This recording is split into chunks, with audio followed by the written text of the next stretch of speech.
Hello student, তোমরা যারা ক্যালকাটা ইউনিভার্সিটির আন্ডারে সেকেন্ড সেমিস্টারের ছাত্রছাত্রী আছো এবং তোমাদের ইতিহাস সাবজেক্টটা এমডিসি কোর্সে সিসি পেপার হিসাবে আছে বা মাইনর 2 পেপার হিসাবে আছে, তোমাদের জন্য আজকের ক্লাসটা খুবই গুরুত্বপূর্ণ।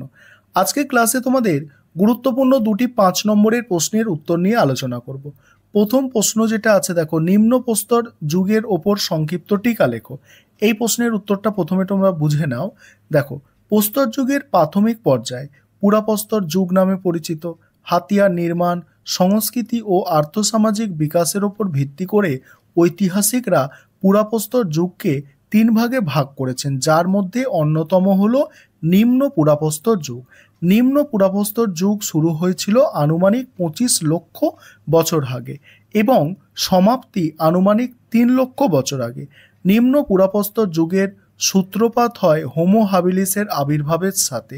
এই যুগে পাথরের নানা হাতিয়ার, যন্ত্রপাতি, ইথিওপিয়ার গয়না, তারপর দেখো কেনিয়ার পূর্ব তুর্কান কবিফোরা ও তানজানিয়ার ওন্ডুভাই থেকে আবিষ্কৃত হয়েছে, অর্থাৎ এই সব জায়গা থেকে আবিষ্কার হয়েছে। ওন্ডুভাই ও পূর্ব ও উত্তর আফ্রিকার বিভিন্ন অঞ্চল থেকে পাওয়া নিম্ন প্রস্তর যুগের নিদর্শনগুলি ছিল মূলত সাদামাটা, নুড়ি পাথর বা লাভা থেকে নির্গত পাথরকুচি দিয়ে বানানো নানা হাতিয়ার। হোমো হাবিলিস গোষ্ঠী যন্ত্রপাতি নির্মাণে আগ্নেয় শিলা, কোয়ার্টাজ পাথর ব্যবহার করেছিলেন। ঐতিহাসিকদের অনেকে মনে করেন কোয়ার্টাজ পাথর পার্শ্ববর্তী অঞ্চল থেকে পাওয়া না যাওয়ায় দূর থেকে আনা হতো। এর থেকে অনুমান করা হয় যে এদের নিজেদের মধ্যে আদান প্রদানের কিছু সংকেত চিহ্ন ছিল, যদিও তা কোনো অবস্থায় ভাষা ছিল না। হোমো হাবিলিস ছাড়াও হোমো ইরেক্টাস গোষ্ঠীর মানুষও নিম্ন প্রাচীন প্রস্তর যুগের হাতিয়ার নির্মাতা ছিল। তারপর দেখো, দ্বিপদ বিশিষ্টতা এবং হাত ও আঙুলের গড়নের পরিবর্তন মানুষকে হাতিয়ার নির্মাণে উদ্বুদ্ধ করেছিল। দৈহিক গঠনের ইতিবাচক পরিবর্তন ছিল হাতিয়ার নির্মাণের অন্যতম পূর্বশর্ত, কিন্তু তার চেয়েও তাৎপর্যপূর্ণ ছিল অপেক্ষাকৃত বড় মাপের মস্তিষ্ক।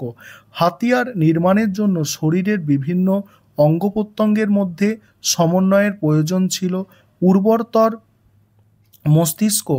মস্তিষ্ক এই সমন্বয়ের কাজটা সহজতর করেছিল। হোমো হাবিলিসদের এবং হোমো ইরেক্টাসদের বড় মাপের মস্তিষ্ক তাদের হাতিয়ার নির্মাণে সহায়ক হয়েছিল। নিম্নপ্রস্তর যুগের মানুষেরা খাদ্য সংগ্রহ ও পশু শিকারের পাশাপাশি মাছ ধরত জীবন ধারণের জন্য। তবে এই যুগের মানুষেরা প্রথম দিকে মৃত পশু পাখির খাদক ছিল, পরবর্তীকালে তারা ক্রমশ শিকারী হয়ে ওঠে। এবার দ্বিতীয় প্রশ্নের উত্তরটা তোমরা দেখে নাও।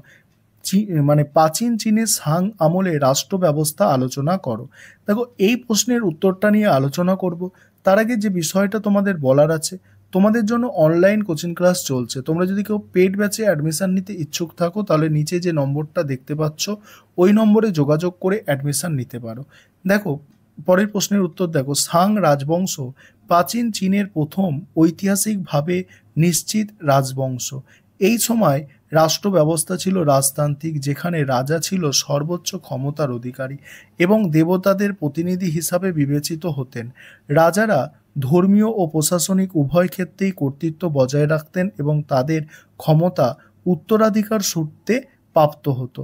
সাং শাসন ব্যবস্থা ছিল কেন্দ্রীয় ও সামন্ততান্ত্রিক। রাজা রাজধানী থেকে রাজ্য পরিচালনা করতেন এবং বিভিন্ন অঞ্চলে আত্মীয় ও বিশ্বস্ত সামন্তদের প্রশাসক হিসাবে নিয়োগ দিতেন। তারা রাজাকে কর প্রদান করত এবং যুদ্ধের সময় সৈন্য সরবরাহ করত।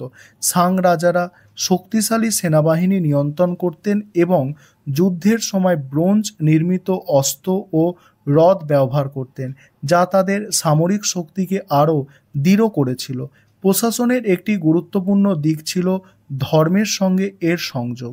সাং আমলে পূর্বপুরুষ ও দেবতাদের পূজা করা হতো এবং রাজারা আরাকল অস্থি ব্যবহার করে ভবিষ্যৎবাণী করতেন, আর এই অস্থিগুলির ওপর খোদাই করা লিপিগুলো থেকেই চীনা লিপির বিকাশ ঘটেছে।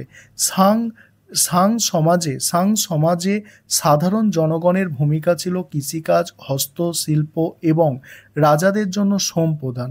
ধনী ও দরিদ্রের মধ্যে বিভাজন ছিল স্পষ্ট। শেষ পর্যন্ত খ্রিস্টপূর্ব 1046 সালে চৌ রাজবংশ সাংদের পরাজিত করে নতুন শাসন ব্যবস্থা গড়ে তোলে। তবে সাং আমলে প্রশাসনিক কাঠামো পরবর্তী চীনা সভ্যতায় গভীর প্রভাব ফেলেছিল। এবার তোমরা যারা ইংলিশ ভার্সানের স্টুডেন্ট আছো, তোমরা প্রশ্নের উত্তরটা দেখে নাও। এবার তোমরা যারা ইংলিশ ভার্সানের স্টুডেন্ট আছো, তোমরা প্রশ্নের উত্তরটা দেখে নাও। আর আমাদের ইংলিশ ভার্সানের স্টাডি মেটেরিয়াল তৈরি করা আছে, তোমরা যদি কেউ স্টাডি মেটেরিয়াল পারচেস করতে চাও অবশ্যই জানাবে। আমাদের ইংলিশ ভার্সানে কোনো ক্লাস হয় না, তবে তোমরা স্টাডি মেটেরিয়াল পারচেস করতে পারো, অর্থাৎ নোটস তোমরা পারচেস করতে পারো। দেখে নাও প্রশ্নের উত্তরগুলো।